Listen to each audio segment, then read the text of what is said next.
Welcome to Annexed Dinner Table Reviews. I'm Cassandra. And I'm Devin. And today we're going to be looking at Between Two Castles of Mad King Ludwig. In this one, you are dealt 9 room tiles. You're going to choose 2 of them, and you are going to then place 1 in each of the 2 castles that are between you and your neighbors. And they're also going to place 1 in your castle, and so you're looking at the strategy of where they're going to get the most points on what type of room, where they're placed in your castle, etc., etc. If you like this video, do hit that like button and don't forget to subscribe and hit that bell for notifications of the newest videos.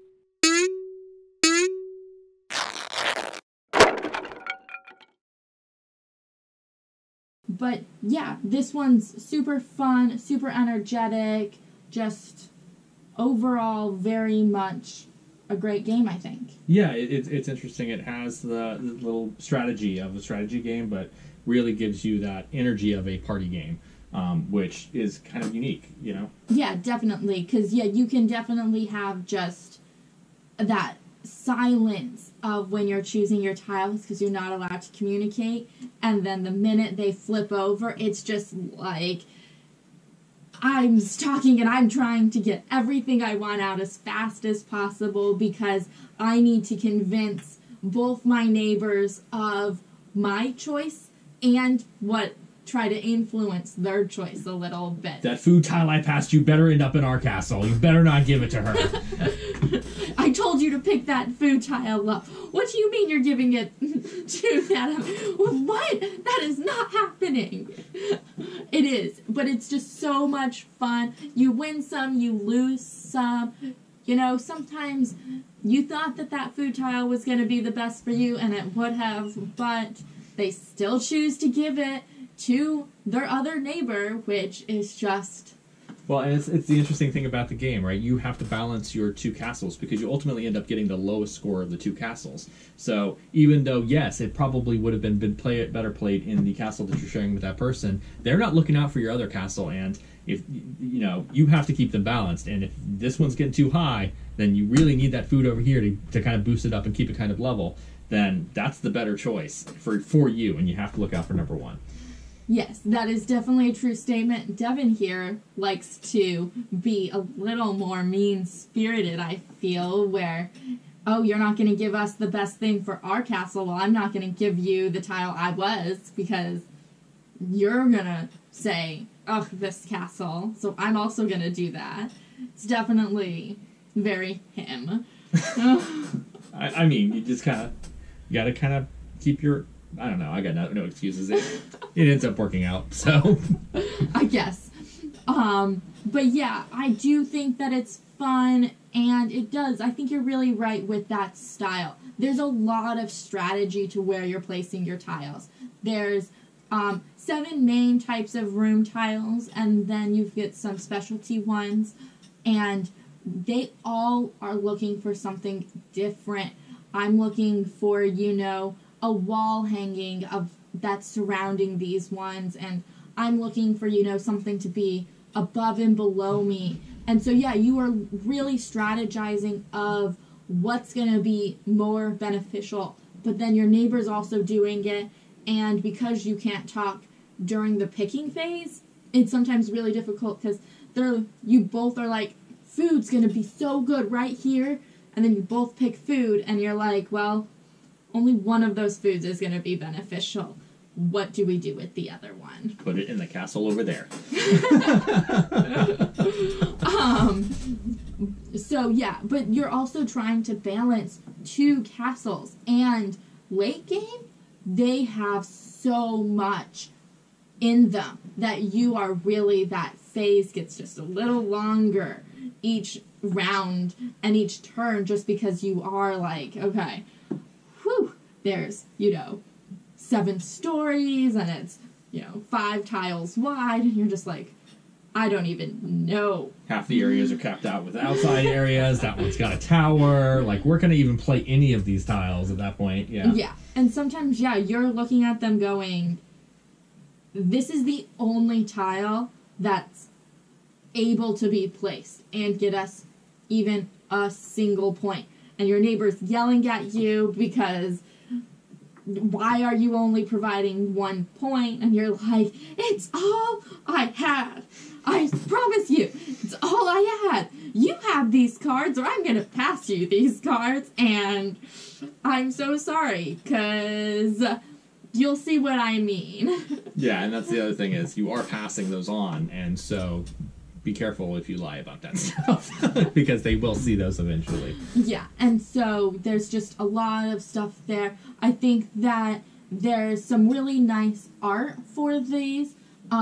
They all have an individual picture for every single tile, and there are, or all of the regular room tiles, and there are a lot of them. Like, I guess I could do the math, but I'm not going to.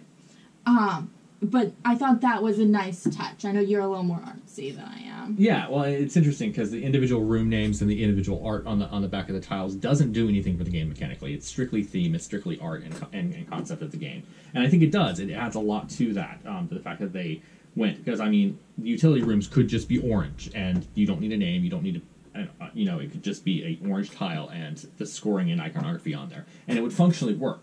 But they took the extra step and kind of gave it a good theme and gave it a good art basis. So yeah.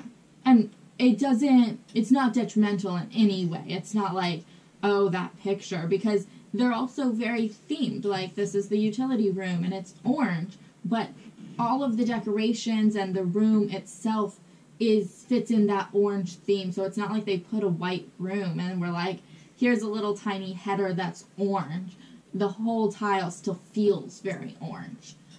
Talking about iconography, though, I do feel like there was a little bit of, not a struggle, sometimes glancing at the iconography and understanding it. Just you have the room type in the upper left-hand corner and a wall hanging in the upper right, and they're just very close and sometimes very similar looking. Yeah, and then in addition to that, on the bottom you have the scoring, which is also very fine print. And when you're trying to look over at tiles that are played between you and not in front of you, the iconography and the text is a little small. Yes, especially when you get so many of them and you're looking at so many, they kind of all blur together and you're just like, you have to concentrate a little bit more than I think you should.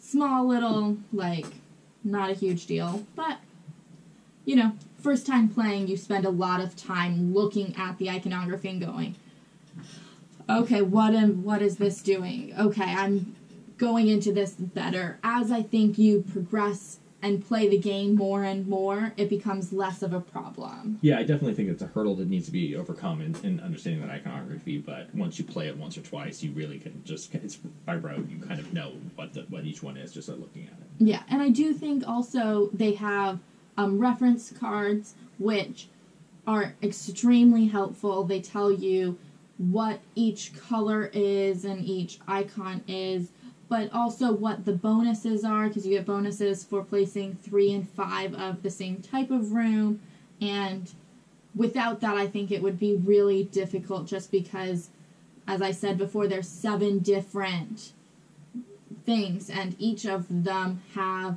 a different bonus, and you're just like, that's now a lot to memorize for a game of this weight, I think. Yeah. And then just having the cards super simple, just go, yo, okay, I get this, and, you know. Yeah. So, I really like this one. I think it's super fun, but what do you think about age? I think this one, the overall premise and the play of the game is super simple. I think it could be played as, you know, at a younger age, like 9, 10-ish, you could play it. I think Win it is a party game and it's a strategy game, and with, you know, I can definitely see a, you know, 4-person family, mom, dad, and 2 children, you know, because it's collaborative, you can lean to either side and help. You can kind of play that nefariously and say, your mother doesn't need that tile, I need that tile, and kind of pit each other against each other. But yeah, I think because you're helping out and collaborating, you can play this at a younger age and explain things as you go. But but win-wise, if you're playing with like-aged people, I think you could probably win this around maybe 12, 13-ish. So yeah, it's not a super complex game, even on the strategy side. Yeah. Yeah. But that is what we thought of Between Two Castles of Mad King Ludwig. It's a mouthful of a title. It really is. Especially, kept telling my mother about it because I really enjoyed it and thought that she teaches and that she would enjoy this with her children, her school-age children. And I kept being like, Ludwig. And she'd be like, no, Ludwig. And I was like, oh, Ludwig. But this is what we thought about Between Two Castles of Mad King Ludwig.